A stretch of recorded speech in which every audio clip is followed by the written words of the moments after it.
Сегодняшний день так, чтобы интересно было всем. И, видимо, ваше количество говорит о том, что действительно лекторы сегодня интересные, актуальные, и темы подобраны, наверное, не зря.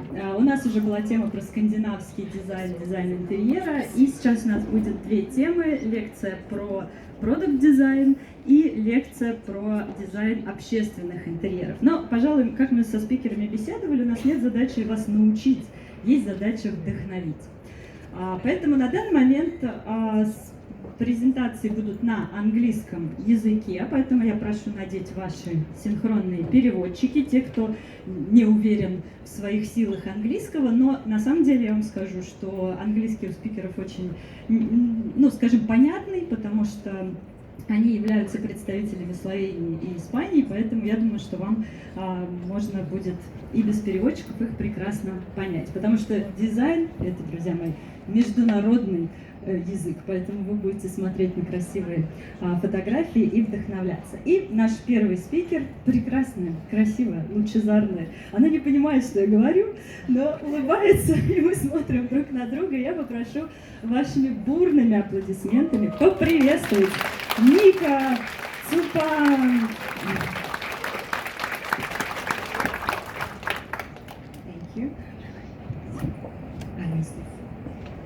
Thank you very much for your welcome, and thank you all for coming, for being here. It's a pleasure to be in Moscow. It's my second time in Russia, so I'm really happy to be here.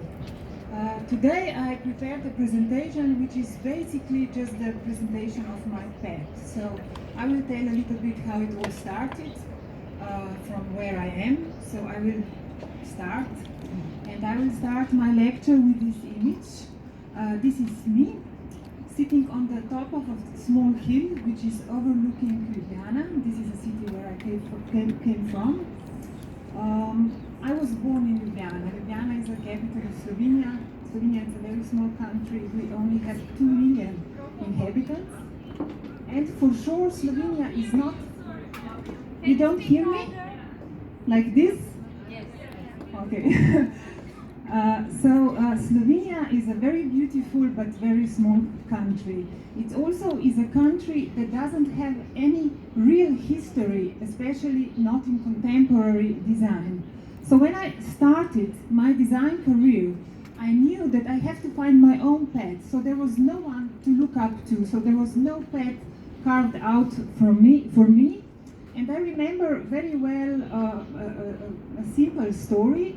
It was like 10 years ago, and we were testing a GPS system in an Audi.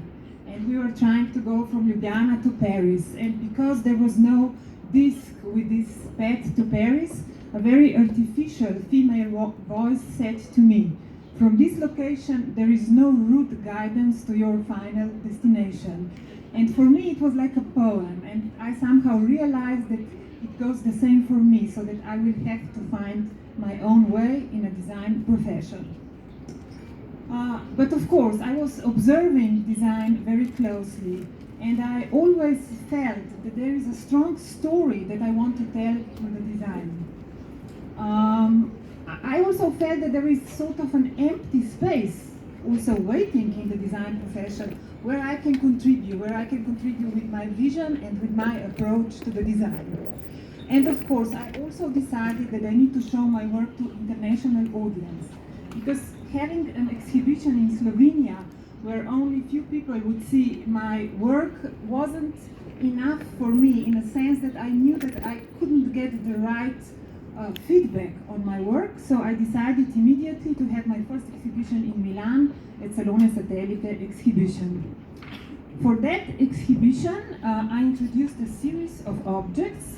It was a cradle, a doll, a small footstool, but mainly those objects were not speaking about the function. They were speaking and researching emotional ergonomics. And emotional ergonomics, it's a theory that teaches us how we react on a certain object.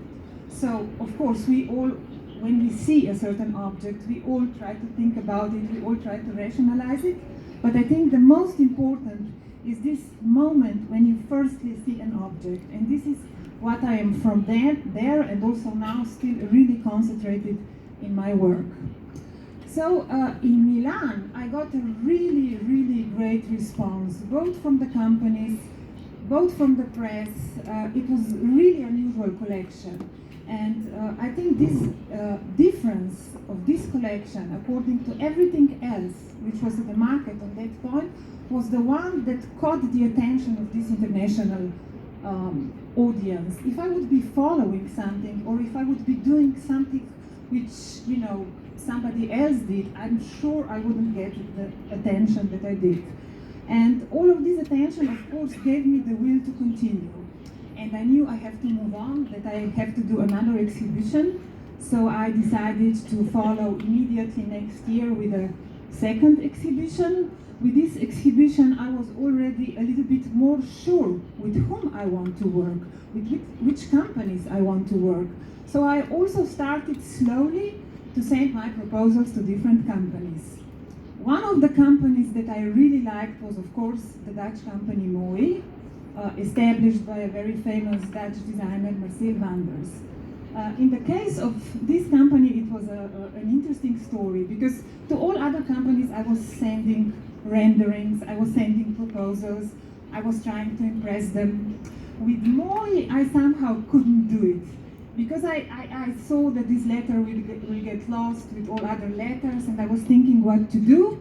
And then I just decided that I will send an invitation to my exhibition in Salone Satellite, also to Marcel. Of course, I didn't know him. I didn't have his email, so I invented his email. So I did a few guesses, and I put those addresses into my mailing list, and I sent an email. An email already had this image of this chair. So maybe after an hour, when I sent the invitations, I got his feedback. And he said, I love this chair, I would love to produce it, can I be the first to see it? And of course, this was kind of in a very personal level, it was something really important for me, and I knew that I made a big change. This was the beginning of my work for Mooi. I learned a lot from Mooi, from Marcel Wanders, not in a sense of design or how to design things, but in a sense of how to carve your own way. Because Mooi, if you look closely, it's a different company. And when they came out into the design scene, they were breaking the rules which were, for example, established by the Italian production or by the Italian designers. They were really different, not only in the sense what they showed, also in the sense who they worked with. So they started to be as a platform for young designers, for young talent. So they were brave, they were bold, and all of this because of Marcel. And maybe what I really learned from him, this is his quote, is be the best you can be. Not the best out of all, but try to be the best you can be. So the collaboration with Mooi was really fruitful. We did more projects, a 5 o'clock collection, a collection of golden chairs, which are now also produced in other different materials. But I think the most important projects that we did together was Lolita Lamp. It was, as I said, my first product that went into the mass production, so it is really dear to me. It's still marking the beginning of my career. But then again, it's also very important because I think it's the essence of the philosophy of my work. This lamp was introduced in 2008 in Milan, and it was introduced in pink color. To use pink color in 2008 in Milan was a really daring gesture, because there were no objects in contemporary design in pink color, or if they were, you really risk it in sense of not being taken seriously. But you know, we were courageous, we did it in pink. And today, if you look that the pink was one of the most used colors 3 years ago in Milan, you can see how you could contribute it to the change of a certain color. And I think this is the essence of my work. I really love to work with icons, with meanings, with symbols that have a certain meaning, but I take this meaning and try to change it. I try to change the value of the objects or forms I work with. So here I came to this point. My work is many times described as feminine. It is described as feminine by journalists and people who use it, and I have nothing against it because it's their interpretation, and I think the products are there for the public to choose what they are. But if you look deep into these objects, I think all of these gestures, like Lolita lamp or now the ribbon chair for Kibu, are sort of a rebellion gestures, because I wanted to change the meaning, whether the meaning of the color in the case of Lolita, or the meaning of a shape like ribbon in the case of the ribbon chair. So I would say that those gestures were feminist rather than feminine. As I said at the beginning, now I will maybe just show you a few collaborations that are really important to me, and that I also think that define my work. One of very important was my collaboration with English-based company C. We did a very big collection with them. We did, I think, like 25 pieces. I will now just flip through some of them. It's run by a wonderful guy. His name is Pablo. He has this real talent with fabrics, with finishes, with colors. And sometimes we joke to work with C, it's really easy because you just do the design and then you lay on the couch, and when you come to Milan, everything is even more beautiful than it was in the rendering. And this is one of the rare options where you work with such a company that really evaluates your work. And I'm always stunned by everything that he does afterwards. So we did this collection. With every company, it's always very important to define the technology or the price range of the technology that you will use, because you have to know with what kind of a budget you are working. You cannot envision a very expensive chair to be molded for a company that is young and that doesn't have the funds to make such a chair. So to work with a company like C, which is a young company and doesn't have these finances, you have to include it in your thinking. So we decided to use really basic technologies like ceramics, wood, metals, upholstery, putting a very big attention to details, of course, and to the level how those details are made. And here comes an interesting part on which I'm really very proud. When I started to work with C and Paolo came and meet me, he of course told me that this is a top-end luxury brand, which means that the production is on the highest level and that everything that is produced for C is produced only in France and in Italy with the top-end producers. But through our work, I introduced him to different producers. I used to work in Slovenia because I worked on my prototypes with different people who do upholstery or who do metal works, and I kind of built a very strong relationship with these people. And I introduced them to Pablo, and Pablo saw what kind of a really quality work they can do, and he decided to produce the collection in Slovenia.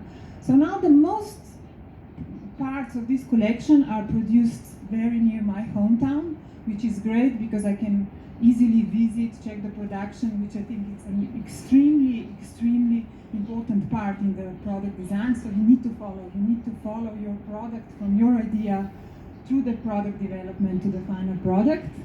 But I also managed to do this wonderful big circle. So to start and create from my origins, from where I was born, make this circle work for the most luxurious brand, because see, it's sold in shops like Harrods. It was bought by top-end fashion boutiques, so it's really addressing this top-level audience. But it's produced very near my hometown, and I'm actually really proud about that. And I think this is a really good example how you are never just a designer in this very raw sense, design meaning creating, drawing. I think a big part of the design happens in the production, and it's really important how you establish. I always say that you have to be best friends with people who are in product development in any company you work with, because if you have these great relationships with them, then they will try to meet all your needs and make beautiful products for you. Moving from C, which was a wonderful experience, I just want to mention another relationship which didn't end so happily, but it's still one of my, let's say, most beloved relationships.